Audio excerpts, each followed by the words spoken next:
Assalamualaikum warahmatullahi wabarakatuh. Bismillahirrahmanirrahim. Alhamdulillahirabbil alamin. Wa bihi nasta'in wa ala umuri dunya waddin. Wassalatu wassalamu ala asyrofil anbiya'i wal mursalin wa ala alihi wa sahbihi ajma'in wa la haula wa la quwwata illa billahil aliyyil azim. Amma ba'du.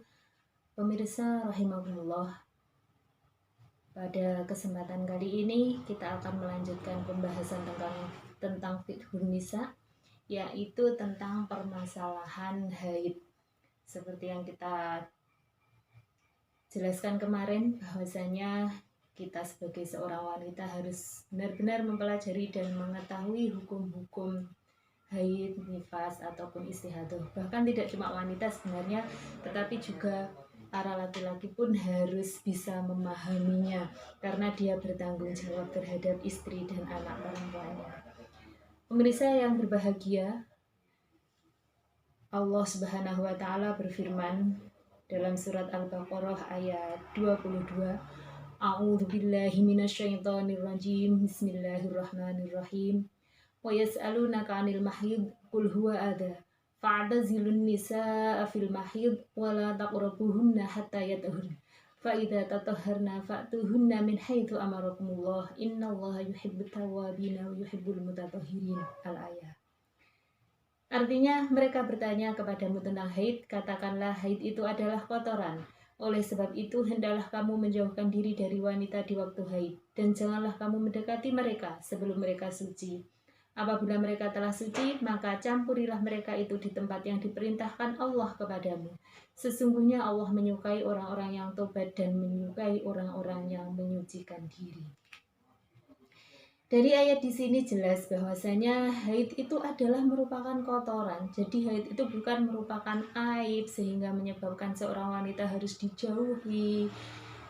Hanya saja memang ketika seorang wanita sedang haid mengeluarkan kotoran, dia tidak boleh melakukan hubungan suami istri.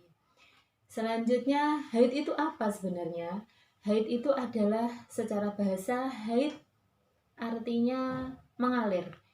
Sedangkan menurut istilah, yaitu darah yang keluar dari rahim seorang perempuan dalam keadaan sehat, bukan karena melahirkan ataupun karena sakit, tapi memang itu merupakan kodratnya dari seorang wanita, sekaligus juga keluarnya itu ada batas-batas waktu tertentu.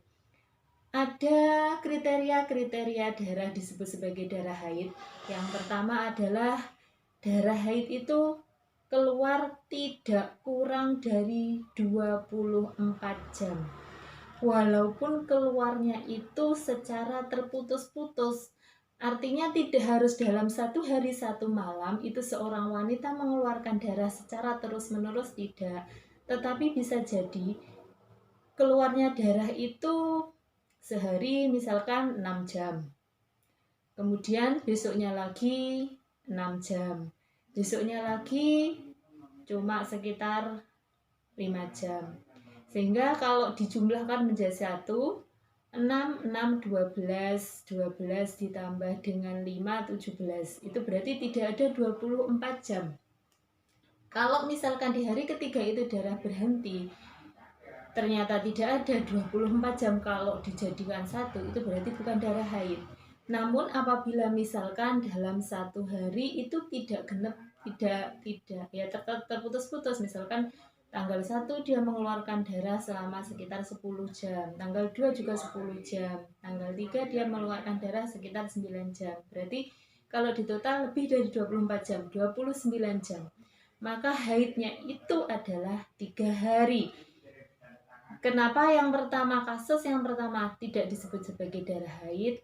Karena walaupun 3 hari, tetapi ketika diakumulasi menjadi 1, darah yang keluar tidak ada 24 jam.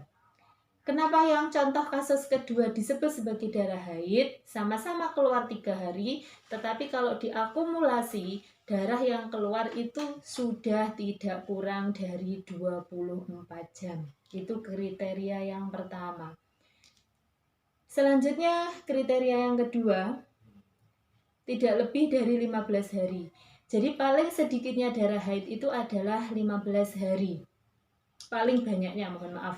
Jadi paling banyaknya darah haid itu adalah 15 hari.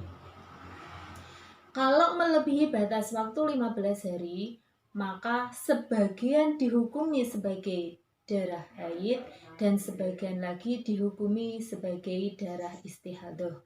Jadi yang kedua, saya ulangi, kriteria darah haid yaitu darah yang keluar tidak lebih dari 15 hari.